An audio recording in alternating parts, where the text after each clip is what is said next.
You are standing 6 feet from the most powerful person on Earth.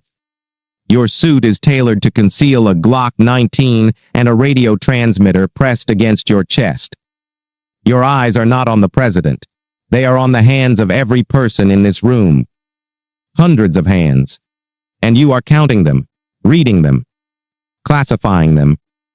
Relaxed, nervous, reaching, still. You do this for hours. You do this every day, and the only time anyone will know your name is if you fail. This is the Presidential Protective Division of the United States Secret Service, and your life inside it doesn't begin anywhere near that room. It begins in a field office. Maybe Baltimore. Maybe Dallas. You are a GS-7, fresh out of 31 weeks of training. 13 at the Federal Law Enforcement Training Center in Glencoe, Georgia, and another 18 at the James J. Rowley Training Center outside Washington. You've passed a full-scope polygraph, a top-secret clearance investigation that reached back into your high school years, and a physical fitness standard most applicants never clear. Less than 1% of the people who applied are sitting where you're sitting. And right now, you're investigating credit card fraud. That's the part nobody tells you. The Secret Service was founded in 1865 to fight counterfeiting, and that investigative mission never went away. Before you ever stand next to a president, you spend years chasing wire fraud cases, financial crime syndicates, and cyber intrusions. You build cases on paper. You sit in surveillance vans. You testify in federal court. It is unglamorous, slow, and absolutely essential, because this is where the agency decides whether you can think under pressure, follow protocol without shortcuts, and operate inside systems that do not forgive mistakes. You work a field office for 6 to 8 years. You climb from GS-7 to GS-13, the full journeyman grade.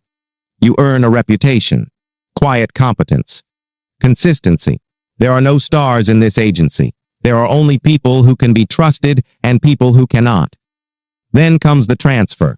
You're assigned to a protective detail, and if you are selected for PPD, the Presidential Protective Division, your life changes in ways you cannot prepare for. You become part of a rotating shift system, 2 weeks on days, 2 weeks on midnights, cycling endlessly. Your schedule is not your own. Holidays disappear. Birthdays become phone calls from hotel rooms in cities you won't remember. You are expected to be available, always. The agency pays you a 25% premium on top of your salary, law enforcement availability pay, and in exchange, they own your time. Your first role on PPD is as a shift agent. You are one body in a larger organism. You stand post. You walk routes. You rotate through positions on the protective formation, the diamond that surrounds the president at all times. Each position has a sector of responsibility. Yours might be the left rear. That means everything behind and to the left of the president is your domain. A raised voice, a sudden movement, a face that doesn't match the crowd. You process thousands of micro signals per shift. And you respond to the anomaly, not the threat. By the time something becomes a confirmed threat, it's too late. Your job is to act on instinct trained so deeply it bypasses conscious thought. You carry a bag with the president's blood type. You memorize hospital routes in every city the president visits. You know the nearest trauma center is never more than 10 minutes away because you have personally timed the drive. As you gain experience, you may become a shift whip, the working leader who manages the agents on the ground during a given rotation. This is where the operational weight increases. You're no longer just responsible for your sector. You are responsible for the positioning, readiness, and performance of every agent on that shift.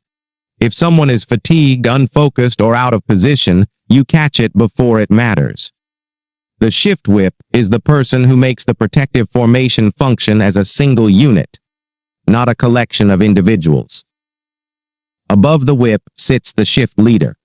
Now you are making tactical decisions in real time. A crowd is larger than expected. A motorcade route needs to change. An advance team is reporting a vulnerability at tomorrow's venue. You are the person who adapts the plan, briefs the agents, and ensures continuity of protection without the president ever sensing a disruption. The president should never feel protected. That's the paradox. The security must be absolute and invisible. And then there are the roles most people don't even know exist.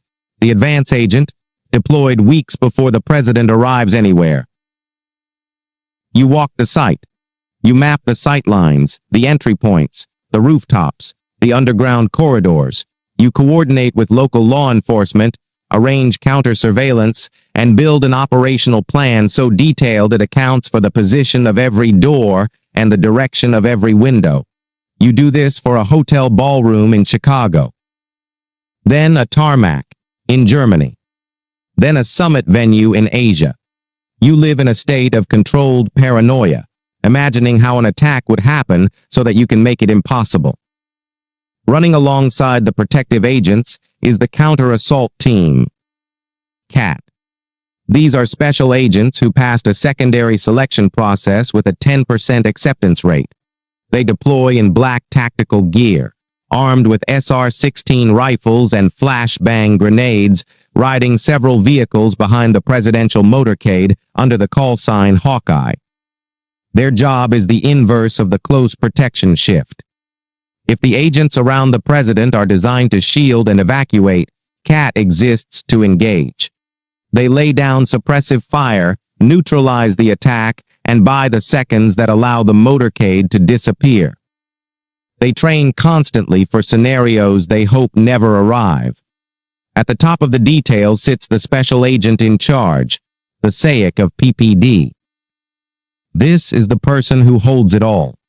Every operational decision, every personnel assignment, every advance plan, every threat assessment rolls up to this desk. The SAIC briefs the president directly. They manage an apparatus of hundreds of agents, tactical teams, intelligence analysts, and transportation specialists working in concert across multiple time zones. The weight of this role is not physical, it is psychological.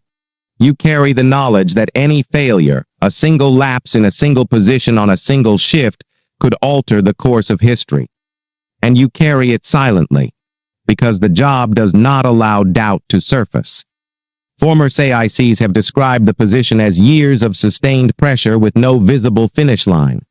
You don't celebrate the days nothing happens. You simply prepare for tomorrow. The divorce rate among senior PPD agents is staggering. The toll on families is a known cost that the agency acknowledges but cannot solve, because the mission does not bend for personal life. It bends for nothing. And yet, people stay.